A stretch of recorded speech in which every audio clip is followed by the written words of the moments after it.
Okay, today we are going to troubleshoot the furnace which does not turn on. My furnace is a Coleman or York model GM 8S115C20UH11C. So this gas furnace was not turning on, and I came upstairs to see what is the problem. And there are usual suspects. Here we have a bunch of sensors. The main important part is this gas valve, which works with the voltage. There is another sensor, which is a flame temperature sensor, which is a very long stick. It goes down. These are roller temperature sensors. There are two of them here. And there is a limiter sensor, which is here. And there is a pressure valve sensor here, which measures the pressure in the combustion chamber and send the signals to this. So in the ideal world, this should work perfectly fine, but mine was not working. So let's see what was the problem. Okay, I come to my control unit zone. So I'll turn off all the zones. I have 6 zones here. You can see that 3 of them are attached to the main one, 2 here and 1. So this is a 7-zone controller, but I'm using 6 of them. So one of them is empty. So what I did, I went and turned off all the zones except zone number 2, which is turning on here. You see that zone number 2 here, which is highlighted. The others are off. And this signal is that the system is operating fine. The first thing I do, I will go and turn off the system, which is the switch for that, is the furnace. Reset it and turn it on. Then I go and use my voltmeter and come to the pressure valve. I pull out these 2 inputs, positive and negative. I pull it out with my voltmeter. I put it on the voltage AC variable, and when the gas kicks in, it should be around 27 volts. In the usual one, it is around 0. So when the furnace turns on, gas opens, this voltage will go up to 27 degrees. It will open the valve and the system starts working. So I measured that, and it was 27 volts when the system was kicking in. So there was no problem. I know that my board is working perfectly fine. Control unit is fine. So next step, I came and I didn't know how to measure the pressure across the valve. So I came and I invented this simple device, which is a very simple tube. You can see that. It's just a simple clear tube, and this one end of it is open. I put some water in it, and if the pressure is neutral in both sides, you can see that here.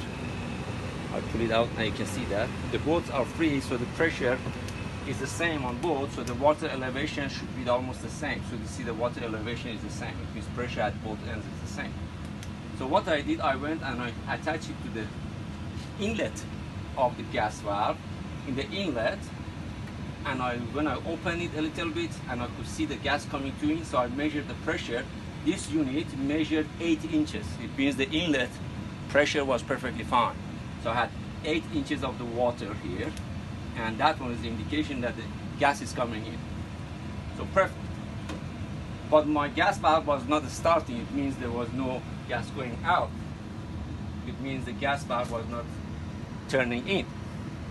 So what I did next, I went and I checked 2 other things. Okay, the first thing I did, I went and I removed this flame temperature. The flame temperature usually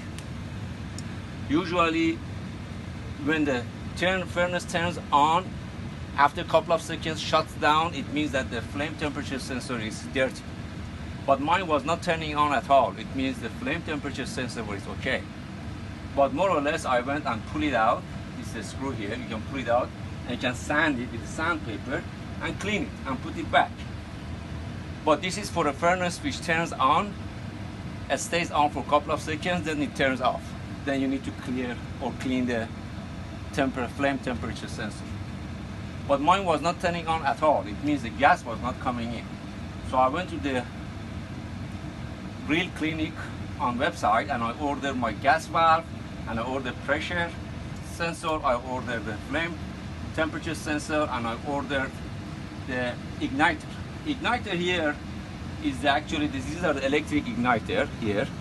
It means that when the voltage comes to it, it will glow red and it will turn on. Mine is glowing red, so I know that it is not bad, but since this furnace is 10 years old, so I want to replace some components as a precaution. I know that my flame temperature is okay, and I know my igniter is okay. So the usual suspect is either this gas valve is bad or the pressure valve is bad. So I went and replaced both of them. Here is the old one. You can see that. It's very easy. You can basically put a wrench here and open this like this. So you put it in both sides of it. You fix this one and you put it on and you press it downward. You open this one. You separate the gas line from here. Before you do that, you have to turn off the gas completely and turn off your system. Then you can open this and release or separate the input gas line when the system is completely shut down and the gas is turned off.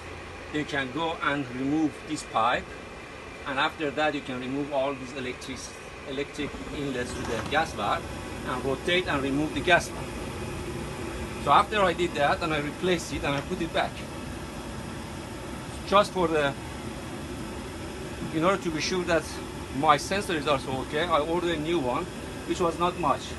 All these 4 components on the internet, I ordered. Gas valve was like $75, pressure sensor was like $18, flame temperature sensor like $20, and igniter was $35, less than 200 bucks. So then I went and replaced the pressure sensor here. It's 2 screws. You unscrew it and you plug it and put a new one. Then you have this new gas valve. You turn it on, you put it back, you turn on the system. But then I turned on the system, my system was not turning on. So I was frustrated, why it's not coming in? Or turning on, the flame was not coming in. So what I did, there are 2 adjustment pressure. They can measure the pressure coming in and leaving out. So the first one is the screw. You can unscrew it, put a tube attached to it the way it is here. This is the screw here. Is a hex. You can put it here. You can see that. You can put it here and unscrew it. It will open. You don't remove the screw. You just leave it. You just make it one turn. Then you attach this tube to it. Then you measure the pressure of the gas coming in. Mine was 8 inch. It's fine. Then I went, I did the same thing. I screwed it back and I went to the outlet.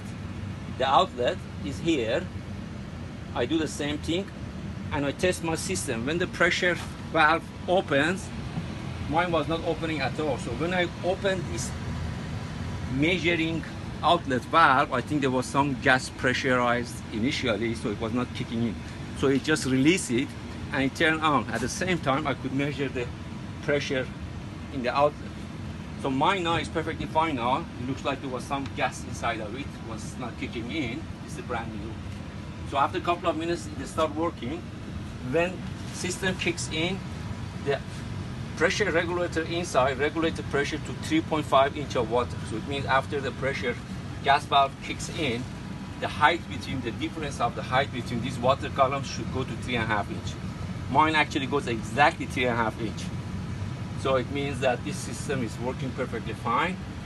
You save a bunch of money by doing this. Good luck.